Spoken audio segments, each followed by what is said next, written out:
Hello friends, I'm Kristie Marcotte. Thanks so much for joining me on Scrapbook.com's channel today. Since it's Christmas in July, I'll be making 4 fun Christmas cards. Scrapbook.com recently released their holiday pattern paper, and I'll be using the A2 size in my video.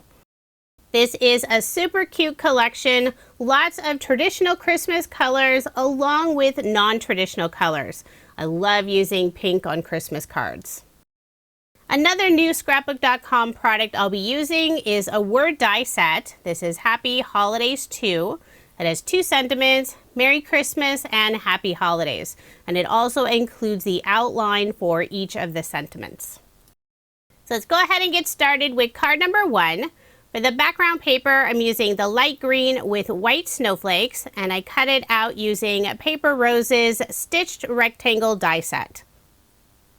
I'll be adding a diagonal strip using the white and light green snowflake pattern paper. And this is the back side of the light green and white snowflake paper. I'll layer it on some of the green solid pattern paper, and this is included in the holiday paper pad. I'll put adhesive on the back, and I'm using Scrapbook.com's Deluxe Adhesive Roller. Now I'll add my card front onto a card base, leaving 1/8 of an inch of the white card base showing. Next, I'll put adhesive on the back of the diagonal strip, adhere it on the card, and I'm adding that strip about 3/8 of an inch up on the left side, and about 1 3/4 of an inch up on the right side. Since this strip is wider than my card, I'll simply flip it over, use a pair of scissors, and trim off the overhang. I will be adding a few snowflake die cuts, and these are from Scrapbook.com's Snowflakes die set. The paper I use for the snowflakes is from Scrapbook.com's holographic mirror paper pad, so the snowflakes will be super sparkly. I'll be adding the sentiment Merry Christmas, and I use Scrapbook.com's rainbow glitter paper for the words. I use white cardstock for that outline layer, and now I'll glue the sentiment on that white outline layer. I grabbed my cut down version of Scrapbook.com's white project grip mat, and using a pair of reverse tweezers, I'll hold the sentiment die cut, put Scrapbook.com's Artiste glue on the back, and adhere it in place. The word Christmas is several pieces. I'll start on the left side of the sentiment with the portion Chris. Next I'll add the TM, then the AS. Now I'll add the word Merry, and this is all one piece. When using Artiste glue, you do have a little bit of wiggle time to get everything adjusted. I'll press down on the sentiment to make sure it all adheres down. Then the final step is dotting the I. I'll first add a small drop of Artiste glue, then I'll pick up that tiny piece using Scrapbook.com's Craft Pro Pick tool, and I'm using the wax tip end. I cut out a second outline piece from Scrapbook.com's smooth vellum. I'll put glue on the back of the white outline piece of the sentiment, layer it on the vellum piece, and I'm offsetting it slightly so you can see that vellum layer underneath and on the left side. Now I'll put glue on the back of the sentiment and adhere it on the center of that diagonal strip with the green snowflakes. Now it's time to add the 3 snowflakes. I'll put 2 of the snowflakes above the sentiment on the left side and 1 underneath the sentiment on the right side. On the back of the snowflakes, I'm only adding glue in the center area and a little bit on those little snowflake branches. That way the points of the snowflakes will lift up to give them more of a dimensional look. I'll press firmly on all 3 snowflakes to make sure they're adhered. With all the sparkle from the snowflakes and sentiment, I decided not to add any bling. It's always nice to have a few cards on hand that you don't have to pay additional postage when mailing. Now moving on to card number 2. This card will be featuring 4 of the pattern papers. And these are some of my favorite from the collection since they have lots of pink. The 4 pattern paper rectangles are all 2 3/8 of an inch by 1 7/8 of an inch, and the background layer is 5 1/4 of an inch by 4 inches. I'll use the deluxe adhesive roller, put adhesive on the back. I'll start with the rectangle in the lower right-hand corner and slowly work my way around, trying to get all 4 of those rectangles evenly spaced. Now I'll put adhesive on the back and add my card front onto a card base, leaving 1/4 of an inch of the white card base showing. I'll set aside the card for now and start working on the sentiment box. I'll be using some of Scrapbook.com's new rub-on transfers. I have the polka dot set and we'll be using the gold color. To transfer the polka dots onto some white cardstock, I'll be using Spellbinder's Platinum Scout die cut machine. And I have the rose quartz color, which is exclusive to Scrapbook.com. I'm using the same plate sandwich that you would use for die cuts. I run it through the machine, and now very slowly I'll remove that top sheet. Now sometimes a few of those areas don't fully transfer, so I'll grab the popsicle stick that's included in the rub-on package. And as I slowly lift up that sheet, if there are any areas that need a little extra pressure, I'll just give them a little extra rub with the popsicle stick. I love the beautiful metallic gold color from the rub-ons. So pretty. Now I'll cut out this piece using a stitch square die from Sunny Studio. And I also cut out a scallop square die cut from Vellum. I use Sunny Studio's scallop square die set, set number 1. For a sentiment, I'll be adding the word joy, and I use Scrapbook.com's joy die set. It has the individual letters and also the outline. And it's so fun that the individual letters have debossed tiny stars all over them. I love the extra detail. Using Artiste glue, I'll first attach the stitch square die cut on the scallop square die cut. I'll place it in Scrapbook.com's stack and sort tray. I love the stack and sort trays. They help keep my workspace nice and organized. Now I'll adhere the sentiment. And I use pattern paper for the letters and also one of the outlines. I'm holding the letters using a pair of reverse tweezers, put Artiste glue on the back, and after I adhere all 3 letters down, I did place an acrylic block on top for some added weight, and that'll just help everything lay nice and flat. Using the outline die, I cut out a second die cut piece, this time from some brushed white cardstock from Spellbinders. I'll adhere the 2 pieces together, creating that white drop shadow underneath the sentiment. Now I'll flip over the sentiment, and I will be popping it up with foam dimension using small foam squares from Scrapbook.com. This is their 1 millimeter thickness, so it adds just that little bit of dimension. I'll also pop up the scallop square. This time I'm using the 1/4 inch foam roll in the 1 millimeter thickness from Scrapbook.com. To cut the foam, I'm using EK tool scissors that have a non-stick finish on them. And they're fairly new at Scrapbook.com. The scissors are great for cutting foam dimension or double-sided adhesive tape. I'll remove the release paper, adhere the scallop square on the center of the card.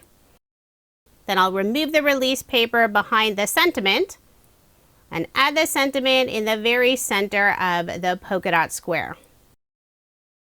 I decided to add a little bit of sparkle to the word joy. I'm using Scrapbook.com's clear glitter brush. It's hard to see in the video, but it'll add this beautiful sparkly glitter finish on the sentiment. I'll make sure to fill in all 3 of the letters with this lovely sparkle. For embellishments, I'm using Spellbinder's Dimensional Dots. This is the clear color. I'll put 3 of them in the upper left-hand corner and 2 in the lower right-hand corner. And I'm using a variety of different sizes. I didn't want to bring in any other colors, but the clear dots do add just that little extra detail. So there is my finished card, and this is card number 2. Now moving on to card number 3. I selected 4 pattern papers from the holiday collection. For the very background of the card, it's this really dark green pattern with a bunch of ornaments. I'm adding 2 banners on the right side of the card. One from a golden yellow tone-on-tone pattern paper, and the other is dark green with white stars. I cut a fishtail on the bottom of each of those strips. I'll add the yellow banner down first, about 1/4 of an inch in from the right side. Next, I'll add the green and white star banner on the left side. Before adhering it down, I will add a scrap piece of pattern paper on the very left side of that banner, just where it goes off of the yellow banner. That way it stays nice and level and that left side doesn't dip down. Now I'll layer the background piece on some of the red solid pattern paper. And you can see I did cut a die cut out of that center. And I'll be using that piece later on this card. That cutout area probably won't be noticeable on the front of the card, but just in case, I did use some scrap cardstock and cut out another die cut piece the same shape. And I'll add that piece in the opening. That way that background stays all at the same level. Now I'll put more adhesive on the back and add my card front onto a card base, leaving 1/8 of an inch of the white card base showing.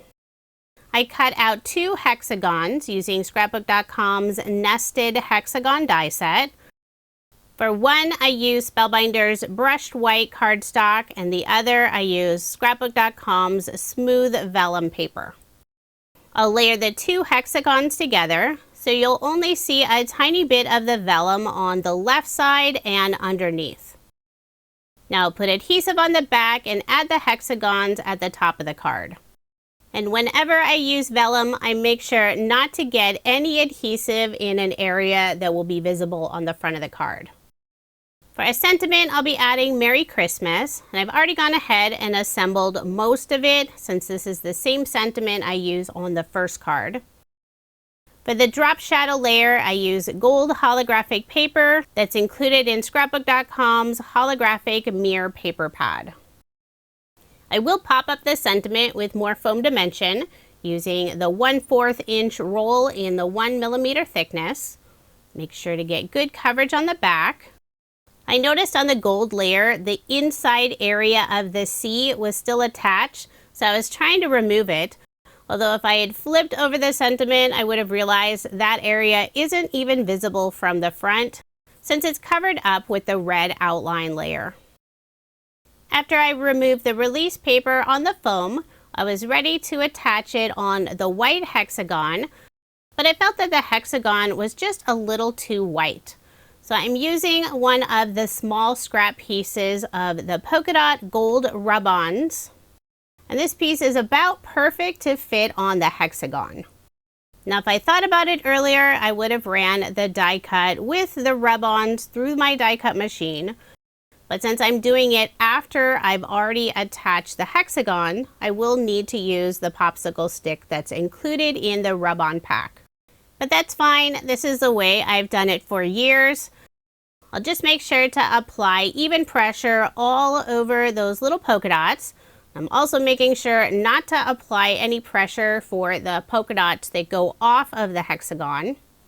And I'll very slowly start to peel back that top layer, adding a little extra pressure on any polka dots that aren't fully adhering.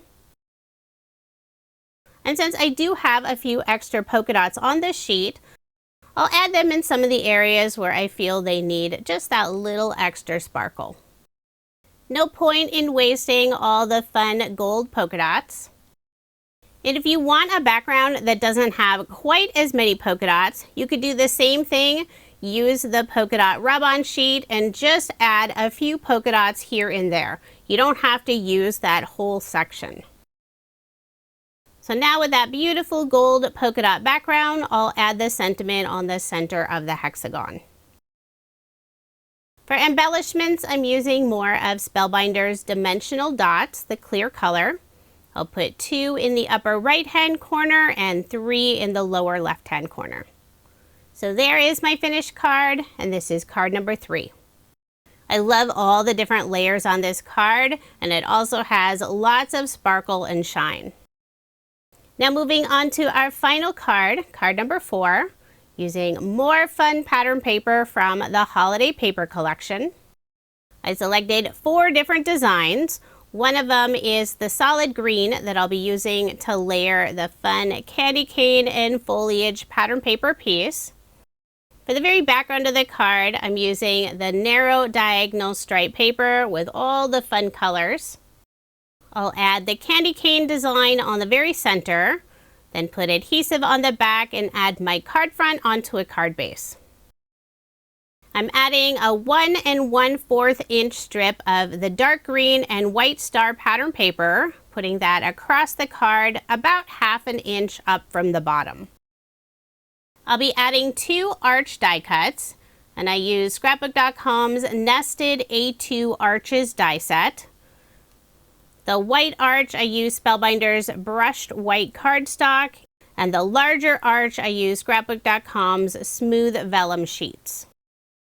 I'll glue the 2 together so you can see that vellum outline layer all around the white arch.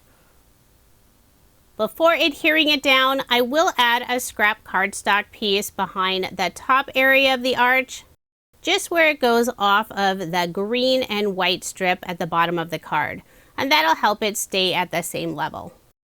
Now I'll put Artiste glue on the back, making sure not to get any glue on the area of the vellum that'll be visible, and I'll adhere the arch on the center of the card. Using Scrapbook.com's Cozy Foliage die set, I cut out several foliage pieces. 3 of them are from the Holiday pattern paper, and for one of the foliage pieces, I used the rainbow glitter paper pad. I'll add all the different foliage pieces inside the arch. To adhere them down, I'm putting Artiste glue on the back, but I'm not adding it all the way at the top of the foliage pieces. That way they can lift up and have the look of dimension. And I'll also be adding a red bow, and this is from Scrapbook.com's Bow Toppers die set. I love this set, has a fun variety of different bows. I will pop up the bow using more of the foam dimension. I'm using the small foam squares in the 1 millimeter thickness, but I will need to cut them in half so they won't be visible around that bow. Then I'll remove the release paper and attach the bow at the bottom of the 4 foliage pieces.